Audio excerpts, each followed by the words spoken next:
Je suis très heureux d'être avec vous. Et puis en même temps, comme tous ceux qui viennent sur l'estrade, plein de crainte. Mais, pardon ? Ne crains point.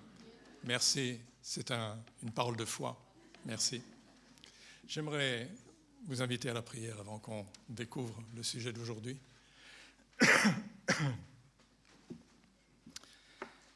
Seigneur Père, nous nous réjouissons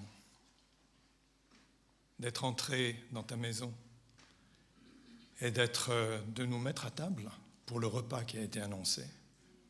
Nous te louons, Seigneur, parce que tu es fidèle, parce que tu ne vas pas nous décevoir, parce que tu es vraiment à l'écoute de chacun, parce que tu connais les secrets du cœur et parce que tu vas t'adresser à chacun des besoins du cœur. Ouvre notre esprit, ouvre notre cœur aussi pour toute la partie d'enseignement que tu veux nous accorder, pour que nous soyons des gens qui ne sont pas emportés à tout vent de doctrine, mais des hommes et des femmes qui sont enracinés dans la vérité, qui marchent dans la vérité, qui témoignent de la vérité, qui se soumettent à la vérité. Amen. Merci Père pour ta fidélité. Amen. J'espère que ma voix ne va pas me lâcher en cours de route, mais on va se mettre en route et on verra.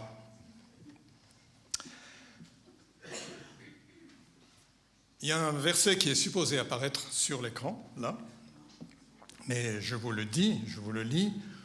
L'apôtre Paul dit en Romains 8, 14, « Tous ceux qui sont conduits par l'Esprit sont fils de Dieu, ou filles de Dieu. » Ça veut dire tous ceux qui sont conduits par l'Esprit ne vivent pas selon la chair, mais ils vivent selon l'Esprit. Et évidemment que quand on lit une telle parole où il est question de puissance de l'Esprit, ça nous intéresse. Parce que on a besoin de puissance pour vivre notre vie de disciple. Mais de l'Esprit que Paul parle ici, il y a une chose qui souvent nous échappe. C'est que l'Esprit, surtout quand on est jeune converti et qu'on a entendu parler de la vie de l'Esprit, on a tendance à penser que l'Esprit, c'est en fait la seule chose que nous ayons. On parle du baptême de l'Esprit, on parle de la plénitude de l'Esprit, on parle des dons de l'Esprit, du fruit de l'Esprit, du renouvellement de l'Esprit et de beaucoup d'autres choses où il est question du Saint-Esprit. Et souvent, quand on est jeune converti, on a l'impression que notre vie, elle se réduit au Saint-Esprit et à ce qu'il fait pour nous. Et on fait du Saint-Esprit le grand solitaire, en quelque sorte. Parce qu'on a, sans bien comprendre, on lui attribue beaucoup de choses. Et puis, on ne voit pas que le Saint-Esprit n'agit jamais seul. En fait, il fait partie d'un trio, d'une chaîne qui agit toujours ensemble. Et évidemment, dans chacune de ces personnes de la Trinité, elle agit dans son rôle respectif. Par exemple, quand le Père imagine la création, le Fils appelle cette création à l'existence et le Saint-Esprit atteste de sa réalité, de son existence. Et c'est un peu la même chose à propos de notre salut. Le Père le conçoit, le Fils en paie le prix et le Saint-Esprit nous en attribue les bénéfices. Et c'est pour ça qu'on est baptisé au nom du Père, du Fils et du Saint-Esprit. Et qu'est-ce que Paul dit à propos de notre service pour Dieu ? Il dit, il y a diversité de dons, mais le même Esprit. Diversité de ministères, mais le même Seigneur. Diversité d'opérations, mais le même Dieu qui opère toutes en tous. Et vous voyez, il est tellement vrai que toutes les trois personnes de la Trinité sont tellement intimement liées à notre vie que l'apôtre Paul, lorsqu'il conclut la deuxième épître aux Corinthiens, il prie que la grâce du Seigneur Jésus-Christ, l'amour de Dieu et la communion du Saint-Esprit soient avec vous tous. voyez toujours les trois personnes de la Trinité ensemble. Et donc, le Saint-Esprit, il rend possible pour chacun d'entre nous cette intimité vivifiante avec le Père et avec le Fils qui nous fait passer de jour en jour de la mort à la vie. Tous les jours, ils nous font passer de la mort à la vie. Et ça, c'est la gloire de l'Évangile que le Saint-Esprit nous révèle. J'ai une petite question technique. Est-ce que c'est possible d'avoir un peu plus de lumière? Ah, c'est mieux, magnifique. Mais maintenant, je vais avoir besoin de lunettes de soleil parce que... Ah ouais, super. Ok, c'est bien. En tout cas, ça aide. Donc, on a parlé de... Oula! C'est moi! Mais alors, ça va beaucoup mieux. Merci Vincent. Donc, voilà la gloire que l'Esprit nous révèle, la gloire de l'œuvre que la Trinité a accomplie pour nous. Mais une fois qu'on a contemplé cette gloire, il y a quand même des questions pratiques qui se posent. C'est comment est-ce que le Saint-Esprit veut nous conduire jour après jour? Est-ce que c'est en nous faisant entendre des voix, par des signes surnaturels, par la lecture de la Bible, par des amis, par autres moyens? Et puis, vers quoi est-ce que le Saint-Esprit veut nous conduire? Qu'est-ce qu'il cherche à accomplir en nous conduisant? Alors, il y a une première réponse qui est totalement évidente à cette question.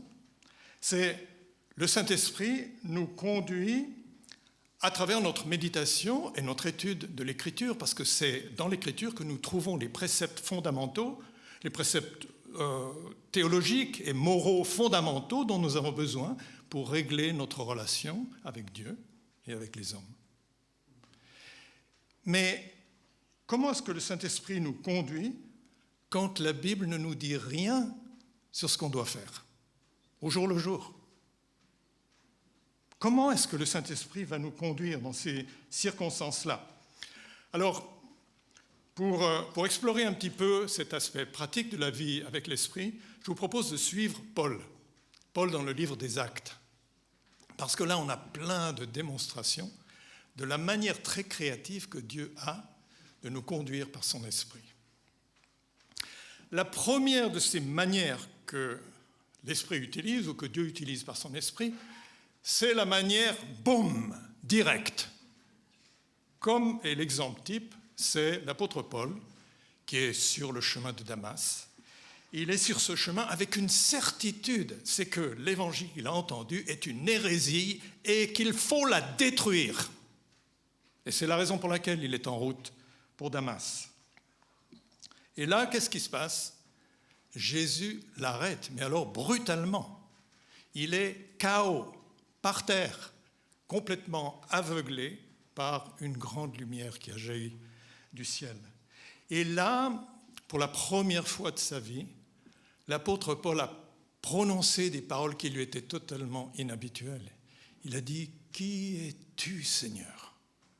Et un peu plus tard, il a dit « Seigneur, que veux-tu que je fasse ?» Et ça, c'est totalement nouveau pour Paul, parce que lui, il a toujours pensé qu'il savait qui était Dieu et comment servir Dieu. Et voilà que l'apôtre Paul, maintenant, se trouve dans une situation où Christ a brisé son cœur et il ne sait plus. Et il a besoin d'être conduit, d'où sa question « Seigneur, que veux-tu que je fasse ?» Et c'est comme ça que Paul, ou l'Esprit, Jésus, a libéré Paul de sa vie propre, de sa volonté propre, même mise au service de Dieu, ça n'était pas valable. Il a été libéré de cela pour commencer à marcher par l'Esprit. Alors on va voir assez rapidement ce que ça a impliqué pour lui. Mais l'Esprit intervient aussi directement, ou Dieu, en se servant de l'Esprit, intervient aussi directement d'une autre manière. Dans l'Évangile, dans le livre des Actes, l'Esprit est intervenu directement dans la vie de Paul en lui donnant des visions. Je vous cite 3 exemples, il y en a plus. Par exemple, en Acte 22, Paul raconte que peu après sa conversion, il était à Damas, ensuite il est venu à Jérusalem, il est dans le temple, il prie, et puis là, il dit, le Seigneur dit à Paul en vision pendant la nuit, c'est Luc qui parle, « Ne crains pas, mais parle et ne te tais pas, car je suis avec toi. » Pardon, excusez-moi, je me suis trompé dans mes références. Il est dans le temple de Jérusalem, là il est ravi en extase, et puis Paul dit, « Je vis le Seigneur qui me disait, hâte-toi et sors promptement de Jérusalem parce qu'ils ne recevront pas ton témoignage sur moi. » Et Paul s'en va. En Acte 18, alors qu'il se trouve à Corinthe, Paul prêche dans la synagogue et les Juifs s'opposent à lui comme il l'a souvent expérimenté. Et pour lui, ça peut générer un doute. Il quitte la synagogue, il est invité par le propriétaire d'une maison qui est contiguë à la synagogue de continuer son enseignement là, mais quelle sera la suite? Et là, Dieu le rassure. Le Seigneur dit à Paul en vision pendant la nuit, « Ne crains pas, mais parle et ne te tais pas, car je suis avec toi et personne ne mettra la main sur toi pour te faire du mal. Parle, car j'ai un peuple nombreux dans cette ville. » Et vous vous rendez compte, s'il n'y avait pas eu cette intervention de l'Esprit, cette intervention directe, peut-être que Paul serait parti et il n'y aurait pas eu la grande église de Corinthe.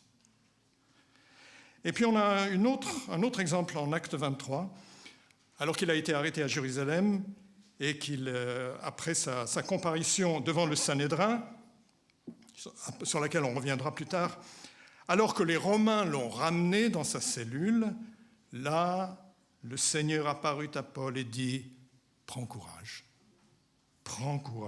car de même que tu as rendu témoignage de moi dans Jérusalem, il faut aussi que tu rendes témoignage dans Rome. » C'était un point de repère, ça ne va pas se passer tout de suite, mais c'était un point de repère pour lui. Il y a 2 autres situations où l'Esprit parle encore à Paul par des visions. Et la question qu'on peut se poser, c'est mais est-ce que c'est une manière habituelle que Dieu a de nous conduire? Dans le cas de Paul, on voit que Dieu lui parle par des visions lorsqu'il est dans des situations extrêmement périlleuses ou qu'il est à un carrefour.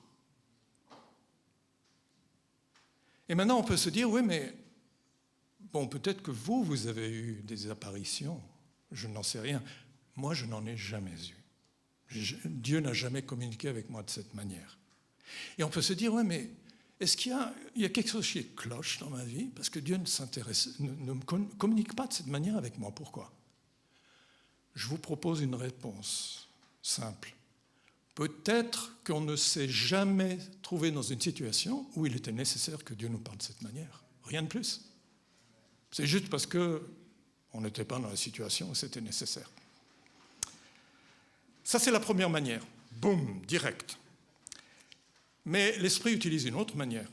C'est la manière indirecte. Il passe par un tiers, par une tierce personne.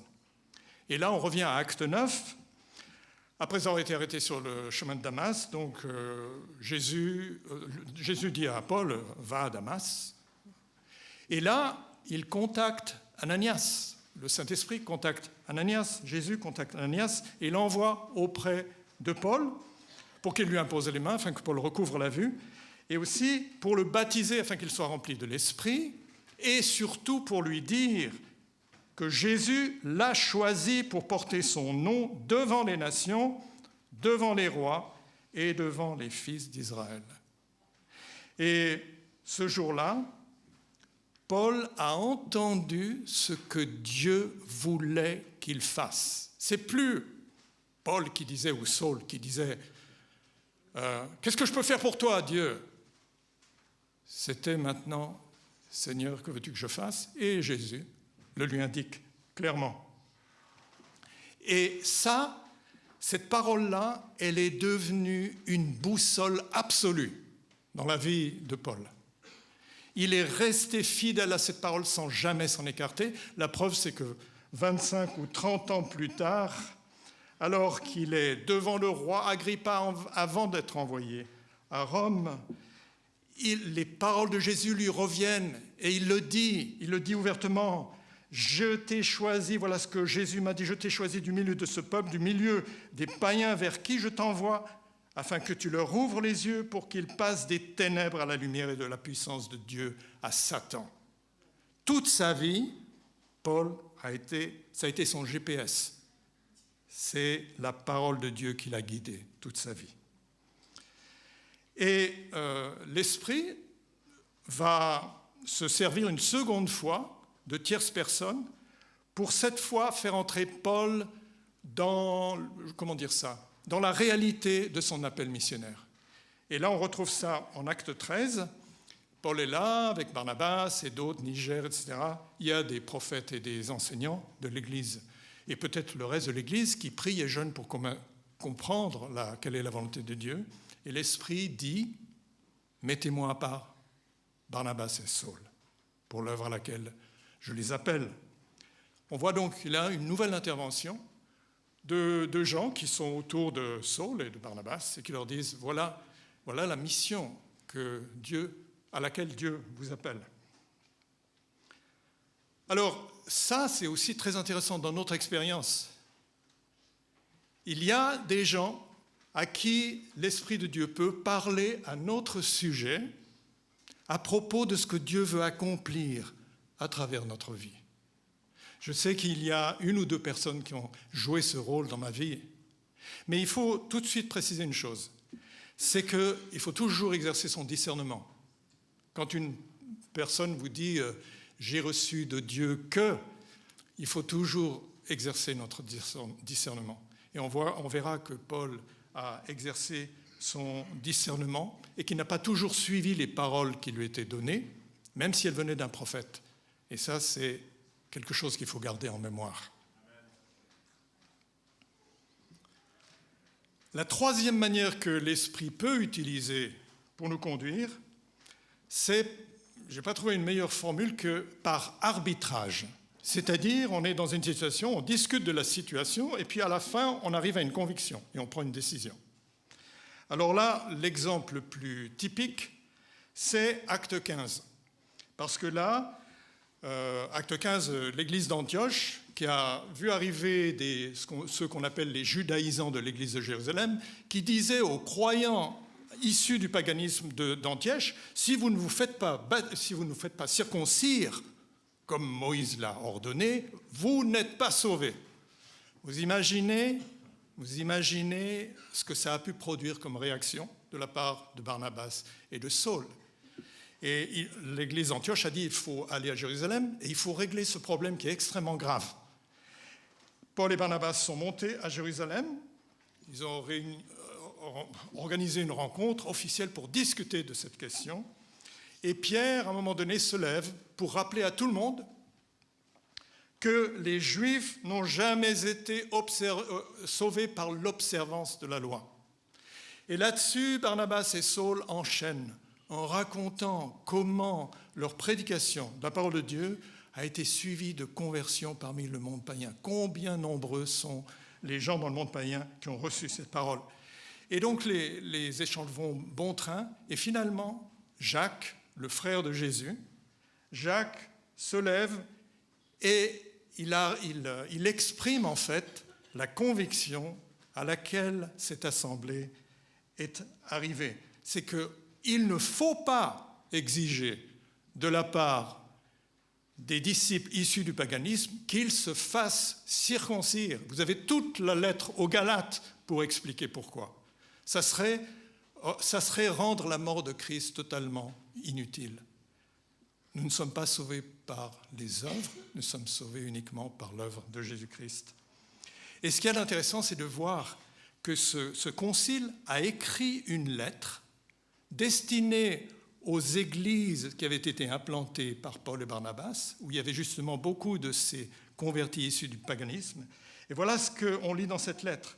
« Car il a paru bon au Saint-Esprit et à nous, il a paru bon au Saint-Esprit et à nous, de ne vous imposer d'autres charges que ce qui était nécessaire, savoir de vous abstenir des viandes sacrifiées aux idoles, du sang des animaux étouffés et de l'impudicité. » Alors il faut bien réaliser, ici on a affaire à un groupe d'hommes qui sont expérimentés, qui ont de la maturité dans la foi et qui veulent absolument comprendre comment Dieu a prévu d'intégrer ses disciples issus du paganisme dans l'Église.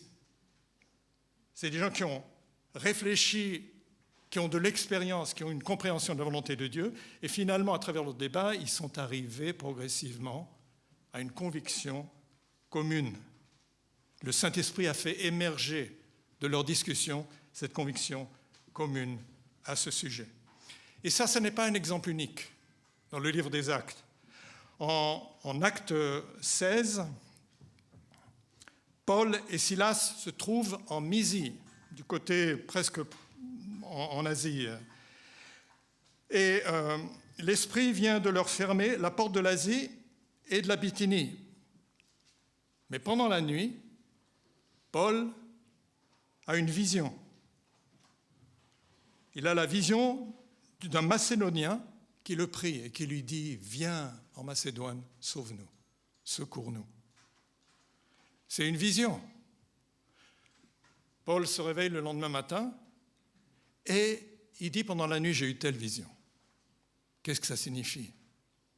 Et ils en discutent. Il y a Silas, vraisemblablement Timothée avec eux, ils en discutent. Et finalement, ils arrivent à la conviction commune, le Saint-Esprit, le Seigneur nous demande de passer en Macédoine. C'est là qu'on doit, ça c'est la prochaine étape pour nous.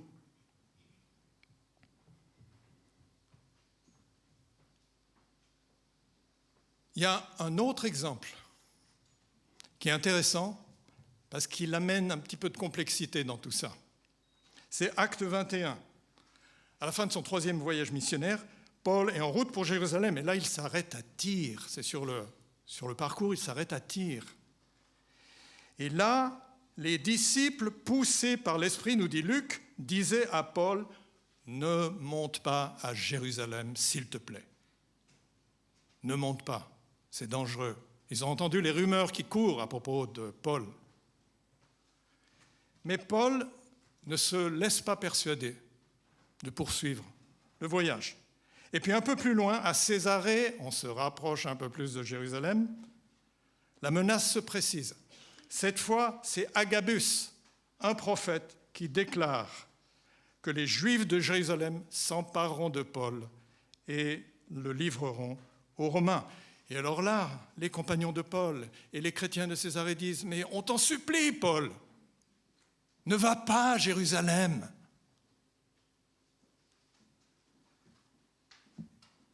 Et Paul leur répond « Pourquoi est-ce que vous me brisez le cœur ? Je suis prêt non seulement à être lié, mais encore à mourir à Jérusalem pour le nom du Seigneur Jésus. » Et finalement, devant cette détermination, les autres disciples ont dit « Ok, on n'intervient pas, on le laisse aller selon sa conviction. »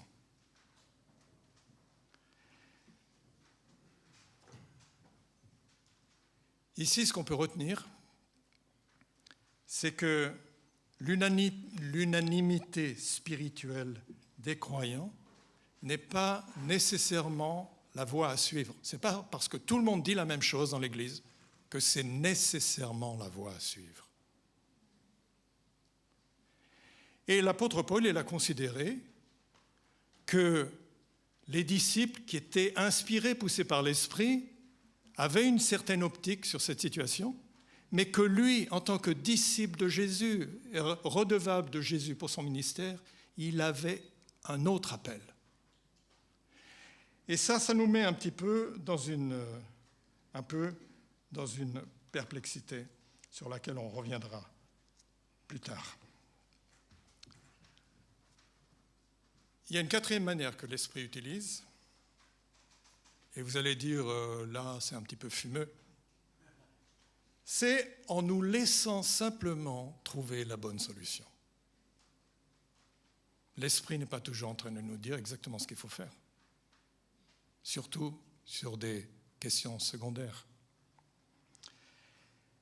Marcher par l'Esprit, ça n'a rien d'automatique, c'est plein d'imprévus, mais il y a quelque chose qu'on peut quand même dire au passage, c'est que faire usage de son intelligence, parfois, c'est une bonne idée. c'est une bonne idée, et je vous donne plusieurs exemples de cela. À Philippe, on est dans le second voyage missionnaire. À Philippe, vous savez que Paul a été arrêté parce qu'il a libéré une devineresse de l'esprit qui parlait à travers elle. Il a été amené aux autorités par les propriétaires de cette devineresse et ils ont été battus de coups et jetés dans une prison. C'est juste le lendemain que Paul a dit « Oui, mais les amis, vous n'avez pas tenu compte d'une chose, c'est que moi je suis citoyen romain, vous n'auriez pas dû me battre. » Ah, trop tard. Trop tard pour le dire. Et il semble que Paul ait retenu la leçon parce que quand il est à Jérusalem, fin du 3e voyage missionnaire, quand il comparaît devant le Sanhédrin parce que le tribun veut absolument comprendre pourquoi les Juifs cherchent à mettre à mort l'apôtre Paul, eh bien, à peine a-t-il commencé à parler pour présenter son cas que le souverain sacrificateur donne l'ordre de le frapper sur la bouche. Et là, Paul, il comprend qu'il est en sérieux danger. Et alors, il a la lumineuse idée de rappeler à ces gens qu'il est pharisien, fils de pharisien. Et dans cette assemblée qui est composée de pharisiens et de sadducéens, c'est la pagaille générale, immédiatement. Et le tribun qui voit que c'est très très violent, il exfiltre en quelque sorte, Paul, parce qu'il sait qu'en tant que tribun, il est responsable de lui rendre un jugement équitable selon la loi romaine, et donc il le met à l'abri dans sa cellule.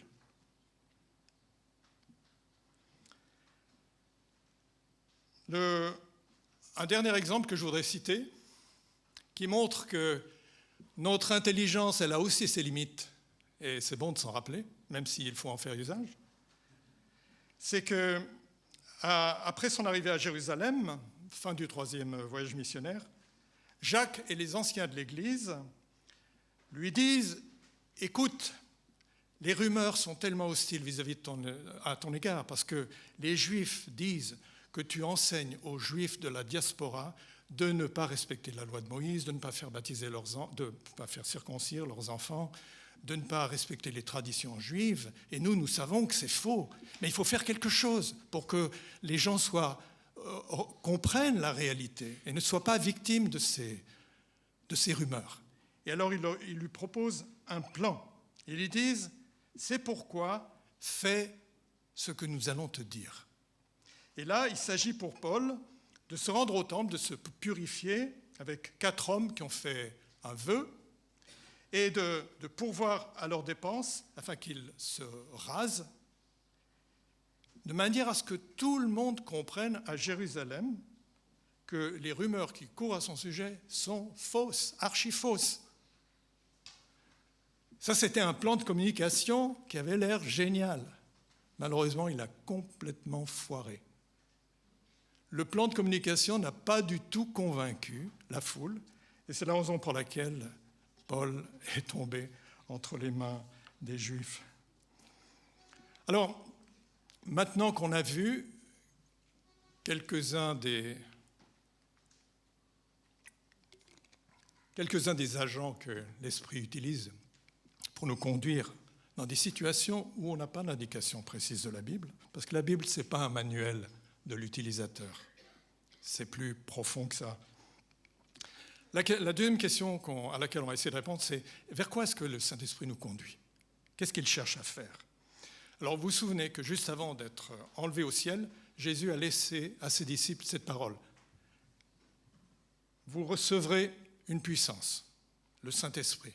Et vous serez mes témoins à Jérusalem, dans toute la Judée, en Samarie et jusqu'aux extrémités de la terre. Le Saint-Esprit, il va travailler avec cette parole. Il travaille dans le cœur des disciples avec cette parole. Et le Saint-Esprit va, à travers cette parole, réaliser un premier objectif. C'est nous conduire à partager notre espérance. Les apôtres, ils ont proclamé la résurrection de Jésus. Toute la prédication dans le livre des Actes revient à proclamer la résurrection de Jésus-Christ. Et l'Esprit nous accorde la force de faire cela, la force d'aller à la rencontre de ceux qui sont sans Christ, la force d'annoncer le salut de différentes manières, de prier pour les malades, de prier pour les prisonniers, de défendre la vérité quand elle est attaquée, de surmonter les oppositions que génère la prédication, parfois de nous affranchir de certaines traditions, comme les convertis de Chypre et de Cyrène, qui spontanément, sans bien réfléchir, ont commencé à partager l'évangile avec les Grecs, alors que les convertis issus du judaïsme disaient « mais on ne peut pas faire ça, le salut c'est pour les Juifs ». Mais l'Esprit leur a donné cette liberté, et puis l'Esprit est là aussi, comme dans le cas d'Étienne, pour nous soutenir quand on doit affronter la violence et peut-être la mort. Il est là pour nous soutenir. Alors tout ça, c'est abondamment illustré dans le livre des Actes. Mais il ne faut pas oublier qu'à travers la mission que Jésus nous a confiée, l'Esprit nous conduit, veut réaliser un deuxième objectif. Il veut en fait renouveler notre intelligence, notre compréhension du monde, de la vie. Il veut renouveler notre intelligence. Et à ce titre, il veut développer en nous la capacité de prendre des décisions raisonnables qui collent à la fois à la volonté de Dieu et aussi à notre réalité très concrète. C'est là qu'on a besoin d'intelligence. Ce qu'il y a de très intéressant à noter et qui est très instructif pour nous, c'est qu'au cours de ses voyages missionnaires, Paul a bien plus souvent pris des décisions raisonnables que des décisions qui lui étaient dictées par une révélation particulière ou un signe particulier de l'Esprit. La plupart du temps, c'était des décisions raisonnables. C'est ce qui faisait sens là où il était. Exemple, après que l'Église l'ait mise à part avec Barnabas pour la mission à laquelle l'Esprit les appelle, où est-ce qu'ils vont en priorité? Sans avoir rien entendu de l'Esprit, apparemment. Ils vont à Chypre. Pourquoi? Parce que Barnabas, il est originaire de Chypre. Il connaît Chypre, il connaît le terrain. Allons-y. Commençons par là. Et à Chypre, ils ne s'arrêtent pas dans toutes les villes. Ils vont aux endroits qui leur paraissent les plus stratégiques. Décision de bon sens. Lorsque Paul envisage de retourner visiter les églises qu'il a fondées lors de son premier voyage, il en parle à Barnabas, mais il dit, à propos de Jean-Marc, il ne va pas venir avec nous, parce qu'il nous a abandonnés en cours de route lors du premier voyage. Et Jean-Marc, qui est cousin de Barnabas, qui est cousin de Jean-Marc, ne peut pas supporter la mise à l'écart de Jean-Marc. Il est tellement fâché Barnabas et Paul se séparent. Alors voilà que Paul se retrouve seul, pas de compagnon de route, mais il y a Silas. Et il dit, Silas, d'après ce que je discerne en lui, je pense que ça peut être un bon compagnon. Il fait la même chose à Lystre. Il rencontre Timothée, il dit, ça peut être un bon compagnon, d'après ce que je peux observer, etc. Et il roule avec ses décisions. Quand il débarque à Néapolis, lors du deuxième voyage missionnaire, ils ne prêchent pas dans cette ville de Néapolis. Ils vont directement à Philippe, qui est la capitale d'une colonie romaine. Ensuite, ils poursuivent dans la Macédoine. Ils passent par des villes telles que Amphipolis, Apollonie, sans s'y arrêter. Généralement, Paul, il cherchait les synagogues. S'il n'y avait pas de synagogue, probablement qu'il passait outre. Il allait plus loin, parce que c'était son premier point de prédication. À Bérée, il est reçu, comme probablement jamais il a été reçu, par des Juifs qui sont très réceptifs à sa prédication, qui vérifient dans les Écritures si tout ce qu'il dit est juste. Mais les Juifs de Thessalonique, eux, ils arrivent et ils soulèvent toute la ville contre lui. Et là, Paul, qu'est-ce qu'il fait? Rester, partir. Il comprend, il faut partir. Et il descend sur Athènes. Athènes, il est totalement déprimé. Il voit des cultes à tous les coins de rue, des autels à des idoles dans tous les coins de rue. Qu'est-ce qu'il fait? Il dit, il faut que je parle. Il va à la synagogue, il parle avec les Juifs. Il va sur les places publiques, il parle avec les Grecs. Finalement, il est invité à l'Aréopage. Et quand il arrive à Corinthe, il a probablement plus le sou. Alors il s'associe avec Aquila et Priscille, parce qu'il a le même métier qu'eux. Et il travaille, il gagne sa vie. Et c'est comme ça qu'il avance dans son ministère. On voit donc que dans toutes ces circonstances qui sont très diverses, l'apôtre Paul a pris les décisions qui étaient les plus sages, celles qui relevaient du bon sens dans la situation où il se trouvait. Et nous aussi, on doit apprendre ça. Parce que parfois, le bon sens nous manque.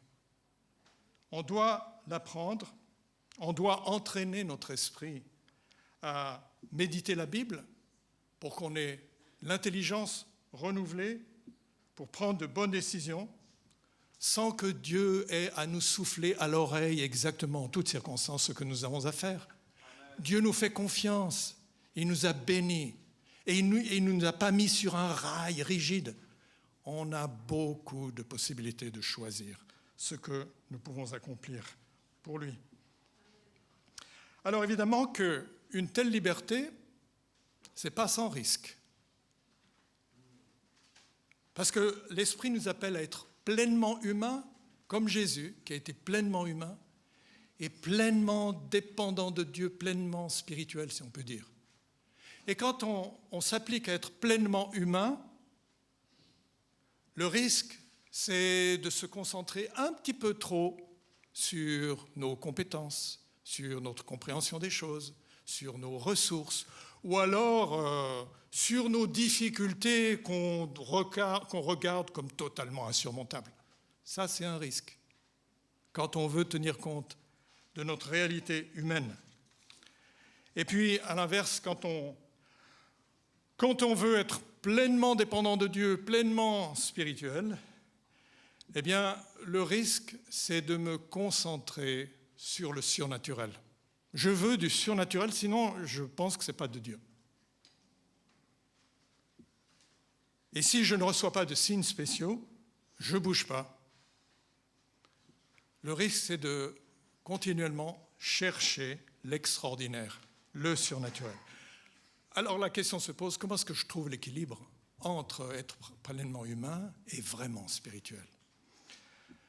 Je pense que je propose que c'est en acceptant pleinement notre condition humaine. Nous ne sommes pas totalement régénérés et nous vivons dans un monde déchu. Et donc, il y a des choses qui vont de travers. On peut s'y attendre.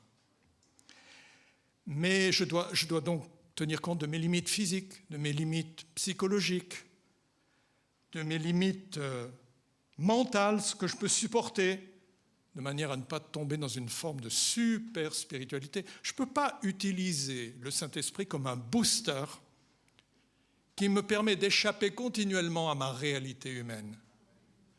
Vous pouvez jeûner 40 jours, mais il faudra bien un jour vous remettre à manger. Vous pouvez prier toute une nuit, ce qui est bien, mais il va falloir à un moment donné vous arrêter pour dormir. Ou vous pouvez être consacré à votre ministère, chaque minute, chaque goutte de votre sang consacré au ministère, mais ça ne peut pas être aux dépens de votre famille et de vos responsabilités. Il y a un équilibre à trouver. Alors, je pense que là-dessus, on est d'accord. Je dois accepter mon humanité et ses limites, mais comment je le fais? En m'attendant à ce que Dieu intervienne dans mes circonstances, qu'elles soient ordinaires ou extraordinaires. Et là, on a aussi des exemples.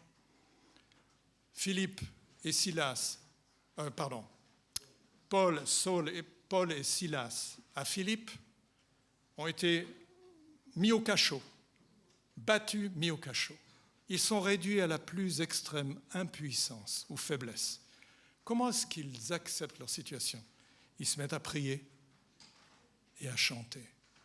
Et soudain, au milieu de la nuit, Dieu provoque un tremblement de terre qui leur permet de conduire le geôlier et sa famille au salut en Jésus-Christ. Et le lendemain, ils sont libérés. Ils ont accepté leur impuissance, mais Dieu a agi. Dans une autre circonstance, quand Paul est en route, vous savez, il est en route pour Rome, il est sur ce bateau. Et puis il y a cette tempête. Pendant 15 jours, ils sont à la dérive. Luc dit, le soleil et les étoiles ne parurent pas pendant plusieurs jours. Et la tempête était si forte que nous perdîmes enfin toute espérance de nous sauver. Et là au milieu, Paul, il est comme le reste des passagers. Il y en a 270 et plus. Il est comme le reste des passagers. Mais une nuit, Dieu lui parle.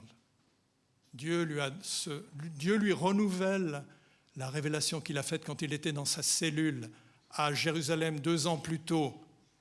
Et il lui dit, le témoignage que Paul dit, c'est un ange de Dieu m'est apparu pendant la nuit et il m'a dit de ne pas avoir peur. Il arrive et que j'arriverai à Rome et que tous les passagers de ce bateau seront indemnes, seront saufs. Vous voyez, 2 nouvelles situations d'impuissance, et là, Dieu se manifeste. Et c'est la même chose pour nous. Dans des situations où nous sommes réduits à l'impuissance, Dieu peut agir d'une manière totalement exceptionnelle. Vous savez ce que ça me rappelle ? Un dimanche ici, il n'y avait plus de sono. Vous vous souvenez de ce dimanche ? Et ça a probablement été un des meilleurs temps de louange qu'on ait eu. Parce qu'on était sans les moyens habituels. Alors, j'aimerais terminer parce que je pense que c'est déjà assez tard. Merci pour l'encouragement à être sage.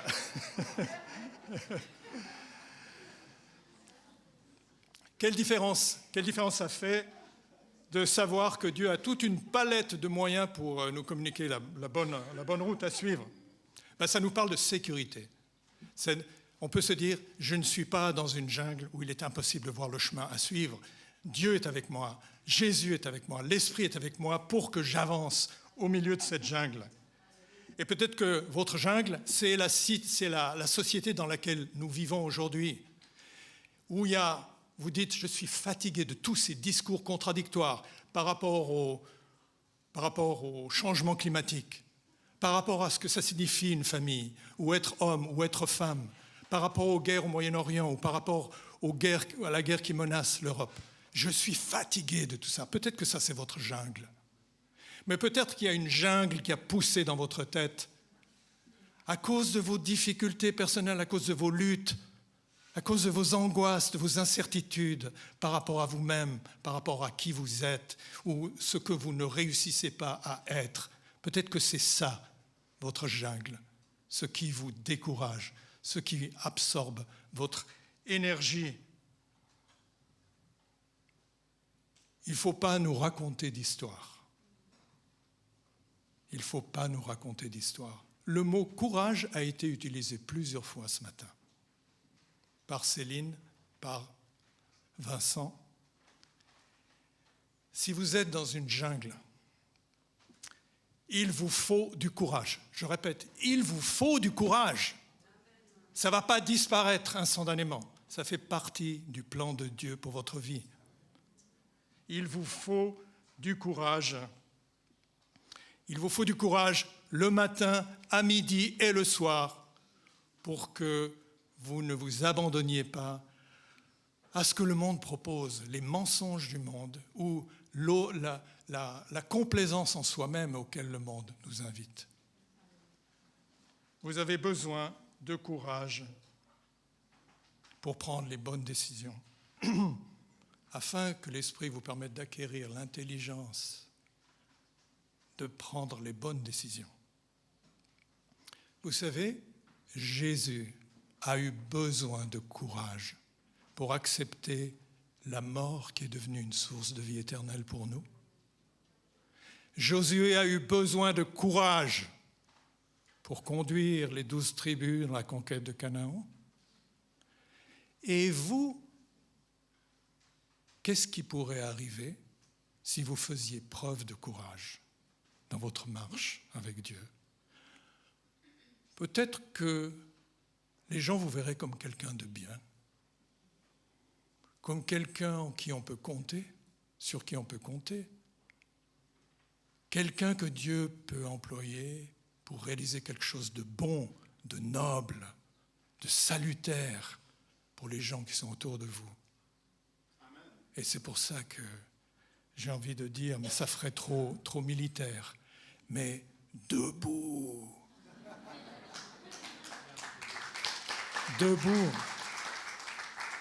Debout, et comme Dieu l'a dit à Josué. Je termine avec cette citation. Que ce livre de la loi, et aujourd'hui c'est que cette Bible ne s'éloigne pas de ta bouche. Médite-la jour et nuit, afin d'agir selon ce qui est prescrit, car c'est alors que tu auras du succès, c'est alors que tu réussiras. Vous voulez réussir? Laissez-vous conduire par l'Esprit et ayez du courage, le courage que l'Esprit donne quand on a la foi en Jésus. Amen.